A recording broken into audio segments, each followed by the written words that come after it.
Welcome to Wanderlust and Wishes, the podcast where we explore the world one destination at a time. I'm Julie. And I'm Krystle. As travel agents with fantastical vacations, we are here to share our passion for travel and help you turn your wanderlust into reality. From hidden gems to bucket list adventures, join us as we dive into the sights, sounds, and stories of our favorite destinations. So grab your passport, pack your bags, and let's embark on this journey together.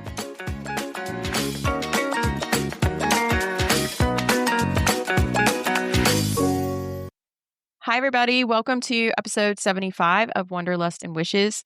This week, we're going to talk about split stays, what they are, why people do them, and whether they're worth the hassle. If you've ever thought about staying at two different resorts in one trip, maybe a few days at Disney Hotel or a few days at Universal, or even two different Disney resorts, that's what we're going to chat about because we've done them.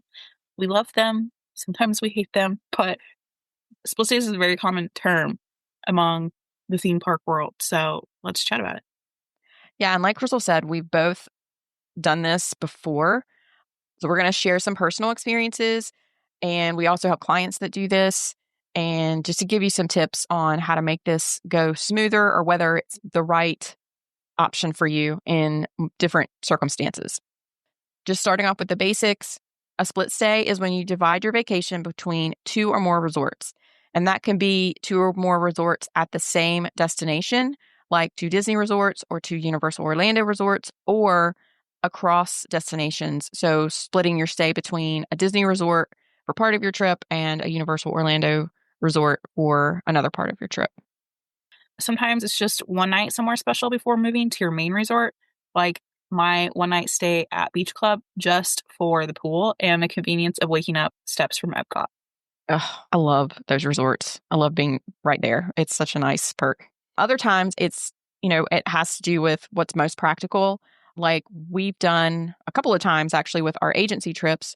Krystle stayed at Dockside at Universal Orlando first, where we wanted to go for a couple of days. And then we moved over to the Riviera for the rest of the trip because our agency trip was focused in Walt Disney World. And then the next year, our agency trip was actually at Universal, and we started off at Cabana Bay and then moved over to Caribbean Beach to kind of get in some Disney bubble time. We actually have just as an example, we have an agent friend, Danny. She's a little crazy about the split stays. There's been a couple of times that I've been like, wow, that's a lot. I'm pretty sure that there was an instance where she has gone on a trip with her dad to Disney World. And I know her dad has DVC points. And so I think they used points for this, but they stayed at like 4 different resorts while they were there. And it was when she was just with her dad. So they didn't have a lot to carry around. So it made it easy. But still, I thought that was a lot. As agents, we hear all sorts of fun stories because we collect resorts as agents, but it's to help you all with our experience. So yeah, it's research. Yes, exactly. So let's talk about the why you would do a split stay. There are so many reasons to consider it. One big one for me personally is the budget. You can spend a night or two at a deluxe resort to get those extra perks like extended evening hours, but then stay the rest of the trip at a moderate or value to keep the cost down. So we have a couple of quote examples. Caveat, these are examples. Pricing availability will vary by day. And honestly, availability will vary by hour. These are November 25th through the 29th of this year with a 3-day park hopper. If we were at the Grand Floridian that entire time, it would be $7,196. Is this just 2 people? It is 2 adults and 2 kids, 8 and 10. Sorry, I forgot to put that in there. And then if you were to do those same dates, same 3-day park hopper, half the trip at Pop Century, half the trip at the Grand Floridian, it would be $5,716, saving you around $1,500 for food, merch, all things. So you still get the experience of both, but you're saving a big chunk of money. Exactly. It's a great way to get the taste of a higher end resort without the full on price tag. To give another example, at Universal Orlando, if you stay at Hard Rock, Portofino Bay, or Royal Pacific for one night, you get unlimited express passes for check-in and check-out dates. So that's a really major perk, but those hotels are expensive. If you stayed, same scenario where you stayed the same dates November 25th through the 29th of 2025 with a 3-day park hopper, 2 adults, 2 kids, 8 and 10. And I'm sorry, not 3-day park hopper, 3-day, 3 park to park ticket. It would be $6,244.83 for Royal Pacific for that time frame. If you were to split it with a half at Cabana Bay and half at Royal Pacific, it would be $4,981.81. And so that's around the same amount of savings. I think just a little bit less, maybe $1,300, but same thing where you can use that money on food, merchandise, other fun things that you want to do during your trip.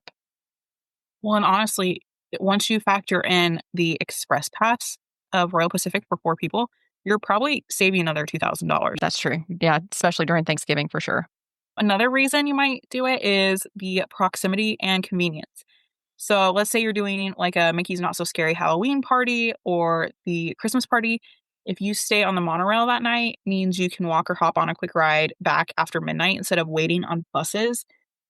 So do that for 2 days and then, maybe hop over to a Skyliner resort and do Epcot or Hollywood Studios on the back half of your trip.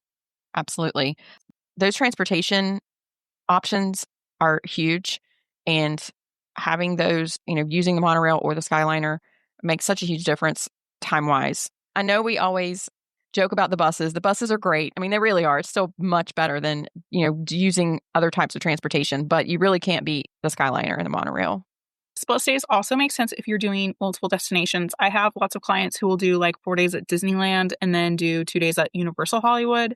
Or another popular one I see is Disneyland followed by SeaWorld San Diego. Yeah, I don't think I realized that the SeaWorld got thrown in there. Yeah, it's probably about 45 minutes depending on what time of day and traffic. So it's like you're already there. Why not do a day or two? Right.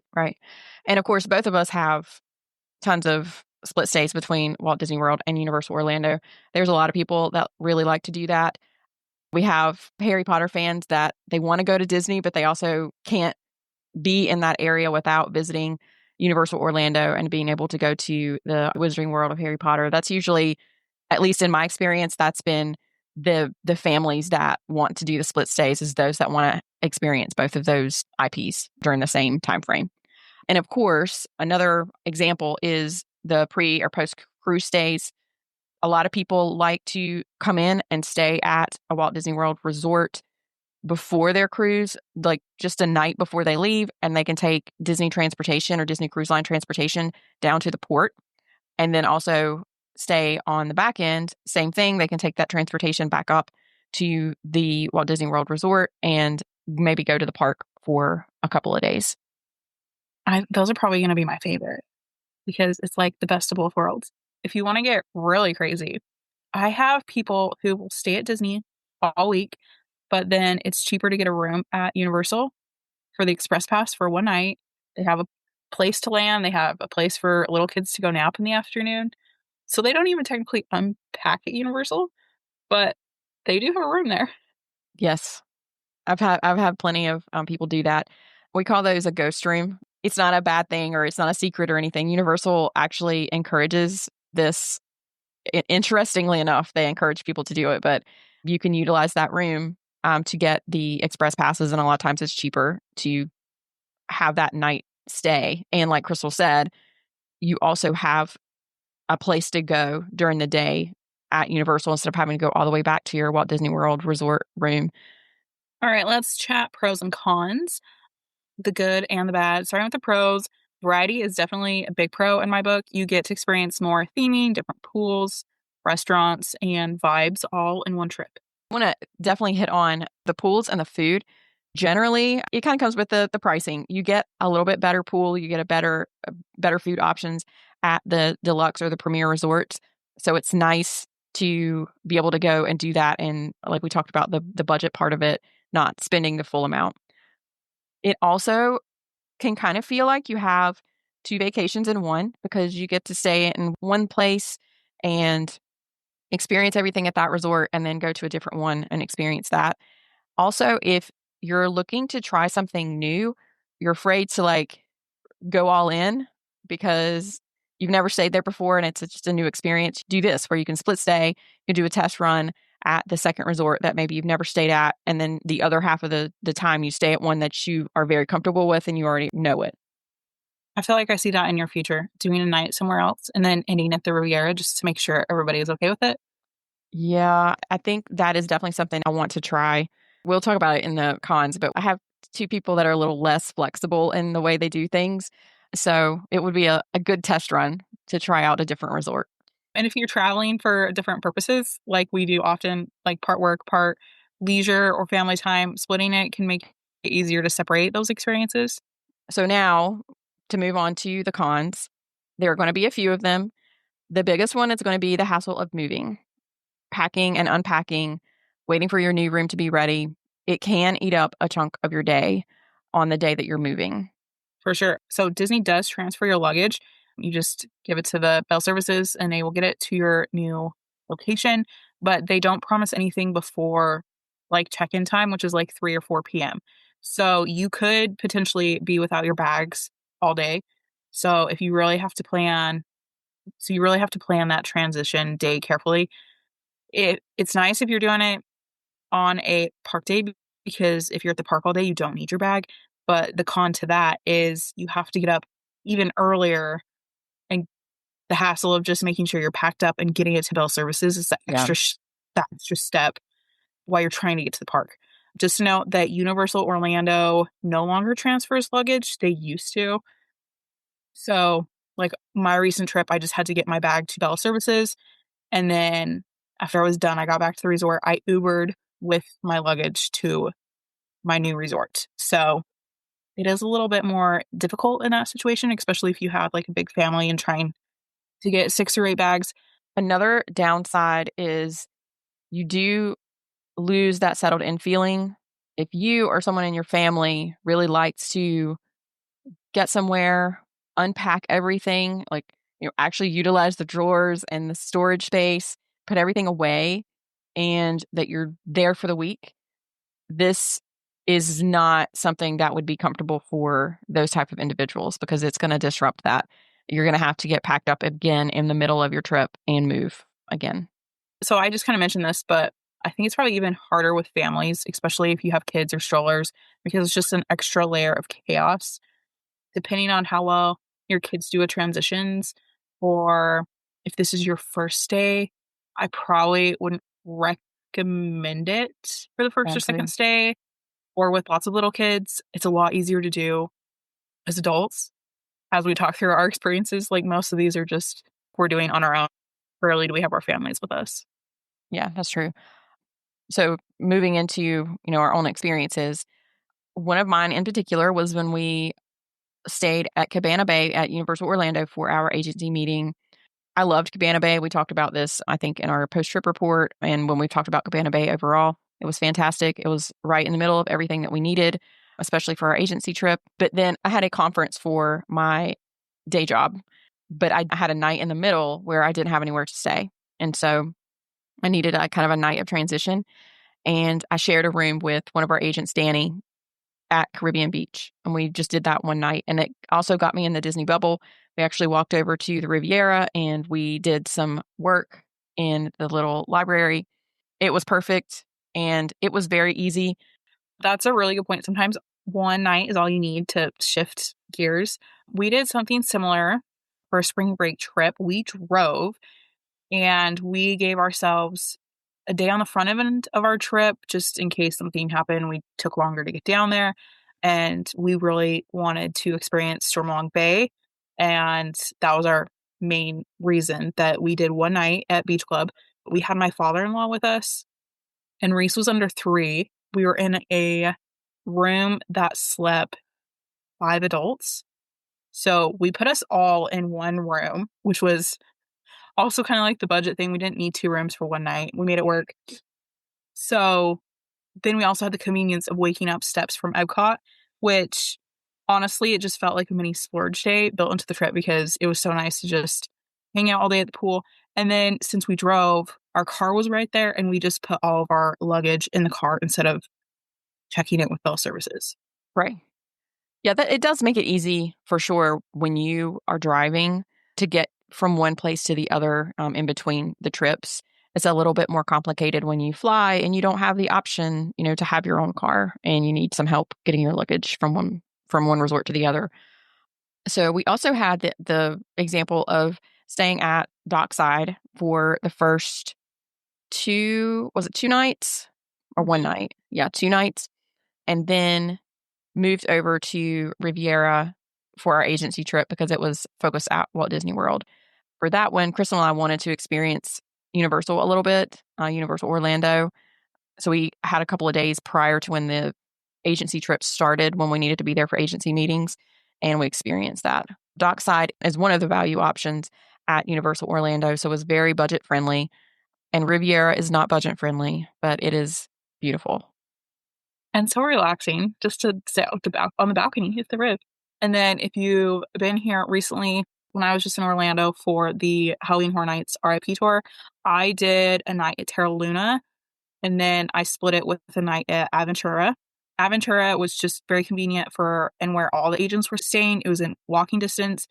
And so I kind of just went from there picking where I hadn't been so I could check it out. So that's why I did Terra Luna. It's newer, but then kind of the best of both worlds and a great way to get firsthand experience at two properties without needing a longer trip. And I did have to, like I said, I Ubered with my luggage between resorts. And that's a good point about it being a benefit for travel advisors. I know we joke that we do stuff for research purposes, but we actually kind of do. For us to be able to give you a honest opinion of the resort and the amenities and what it has to offer and whether it's worth the price. It might be a budget friendly, but it's, maybe we just don't prefer that one for some reason. It's good for us to be able to truly understand what we're recommending to our clients. All right, now for some tips for making your split stay go a little smoother. If you're thinking about doing it, a few tips that may make it easier is to pack by resort or by section of the trip. So this could look like packing cubes, one for each day.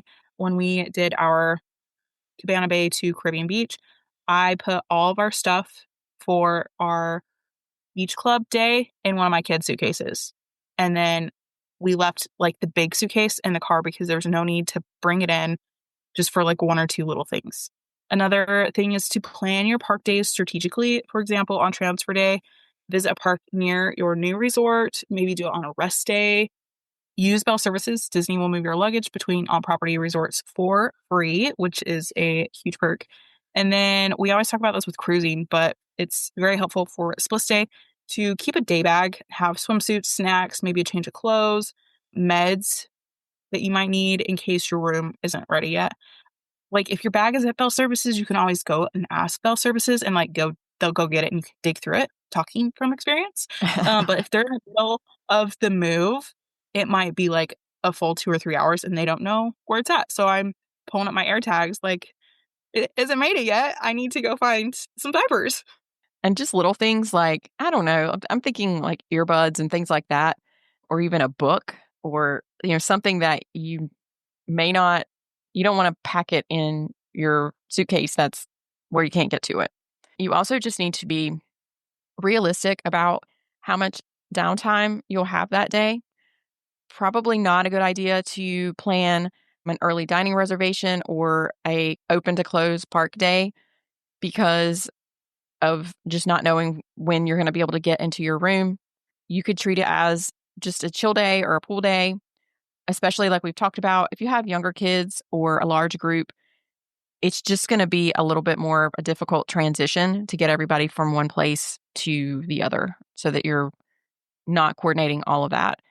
It's different. I think Krystle just, mentioned earlier, if it's just you or just a couple of adults, it's probably going to be a lot easier to coordinate. So you just kind of have to think about those things. I think about it a lot with our busing days. I will plan around that. If we have Magic Kingdom and Animal Kingdom, and I know I'm busing regardless, does it matter if I'm staying at Old Key West or does it matter if I'm staying at Animal Kingdom? Probably not, because I'm busing regardless. So I kind of think about it through transportation eyes a lot when I'm planning my park days. But I definitely have to make sure everybody's expectations are managed. If you go into it knowing that moving day isn't a full park day, you'll enjoy it a lot more. You don't have to go hunt down your luggage from bell services after the fireworks and try and find your room after or any of that kind of stuff. Right. Should at least plan some time where you go back to wherever that resort is just to like get everything settled. Even if if you are going to do fireworks, go back and check everything out and then go back to the parks.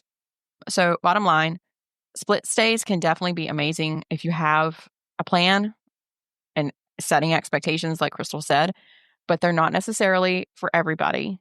If you love a variety or want to stretch your budget or even want to experience multiple destinations, they're totally worth it.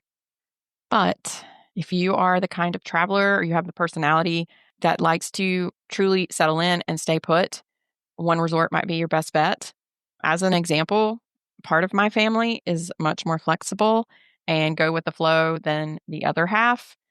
I wouldn't think anything about a split stay. I think it would be super fun as long as, we know where we're going and what we're doing and we have a plan. I would be all for it. For the other two, if I were to consider doing a split stay, there would be lots of prepping of expectations and kind of talking up the split stay to talk the other two into it because they would be grumpy about having to change and just not being as flexible with moving their things around once they put them in their spot. Either way, if you talk to your travel advisor, hi, shameless plug, we can help you figure out if a split stay makes sense for your trip, and we can help you handle the logistics so it's as smooth as possible. Like we said, we do it in the name of research for you guys. Yes. And we would absolutely love to help you. Thank you so much for listening, everybody. We hope that this has been very helpful. We would love to hear about your experiences with a split stay. If you have already done this in the past and you have a particular, maybe 2 resorts that you like the best, or maybe 2 destinations that you like to mix up, we'd love to hear about it. Have a fantastic week, and we will talk to you all next week. Bye.